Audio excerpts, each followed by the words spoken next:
Luis Maigua es abogado de Vladimir Cerrón, está con nosotros vía Zoom para conocer un poco más de la resolución en la que se absuelve al señor Cerrón de cumplir prisión efectiva en el caso Aeródromo Huanca y esta reparación civil que deberá pagar.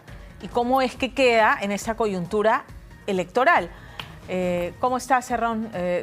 Doctor Maigua, buenas tardes. Hola Pamela, buenas tardes y bueno, a su disposición de lo que se desea informar. Para conocer detalles de la resolución que, absuelve al señor Cerrón, o sea, no es una declaratoria de inocencia, sino que lo absuelve de cumplir prisión efectiva, que era lo que había dispuesto la sala, ¿no es cierto? En segunda instancia. Esa afirmación no es tan correcta. A ver. Lo que la sala de la Corte Suprema ha dicho hoy es de que no existe prueba de que haya habido un acto de concertación dentro del proceso que ha sido materia de investigación, con lo cual se ha declarado la inocencia del señor Cerrón, porque no puede existir un Estado constitucional de derecho a alguien que se le declare inocente, porque no hay pruebas y se siga manteniendo su no inocencia. Entonces, ¿la resolución lo lo dice expresamente que se le reconoce como inocente en este caso? Le absuelve de los cargos porque no existen pruebas que haya habido un acto de concertación. Y la imputación de la Fiscalía es que hay un acto de concertación. Por tanto, se le absuelve porque no hay pruebas de dicha imputación. Ya, pero sin embargo se le absuelve, pero tiene que pagar una reparación civil. ¿Por qué tendría que pagar una reparación civil si es inocente? A ver, muy buena la pregunta y permitiría aclarar algo.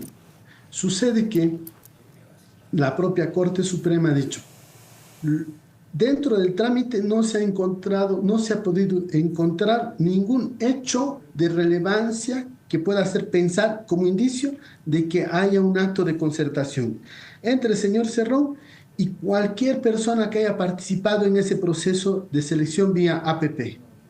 Pero lo que ha dicho la Corte Suprema es que en el trámite hubo defectos administrativos que podrían acarrear alguna consecuencia de reparación civil.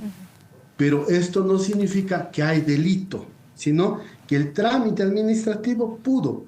Ahora, respecto a esa decisión de la Corte Suprema, nosotros podemos evaluar si ese extremo es un extremo correcto o no es correcto.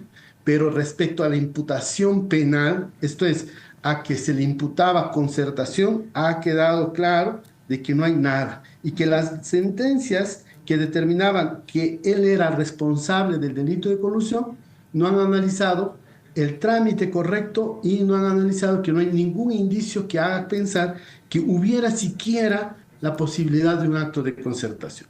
La reparación civil al cual hace referencia la Corte Suprema es por el trámite administrativo que se generó, nada más. Cuando habla del trámite administrativo, ¿se refiere a todo el proceso que terminó con una condena de la que ha sido absuelto ahora?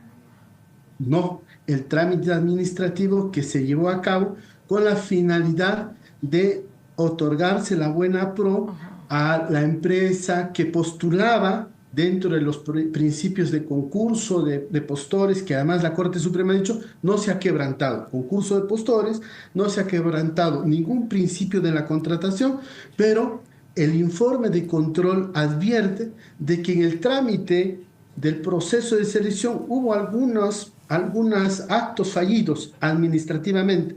Entonces llega a la conclusión de que respecto a esos actos fallidos puede existir un ámbito de reparación civil, pero eso está lejos del ámbito de la responsabilidad penal. ¿Va a pagar el señor Cerrón la reparación civil?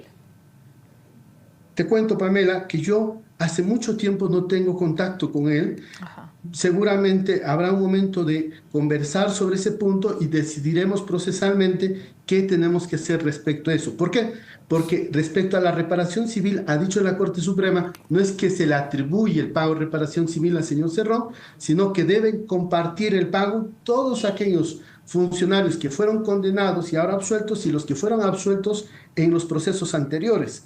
Es decir, es un castigo civil por un hecho que todavía no tenemos claro, porque si la lógica nos hace pensar que el trámite fue correcto, no hay una transgresión a las reglas de los procesos de selección, pues todavía no logramos entender por qué tiene que pagarse una reparación civil. Y como te digo, eso tendrá que ser evaluado en su momento. Me dice que no ha conversado hace mucho tiempo con su cliente y mi siguiente pregunta era, aun cuando ya pasó a la clandestinidad a propósito de esta condena, sin embargo, mantiene, entiendo, un pedido de prisión preventiva en su contra por el presunto delito de lavado de activos en el caso Dinámicos del Centro, ¿correcto?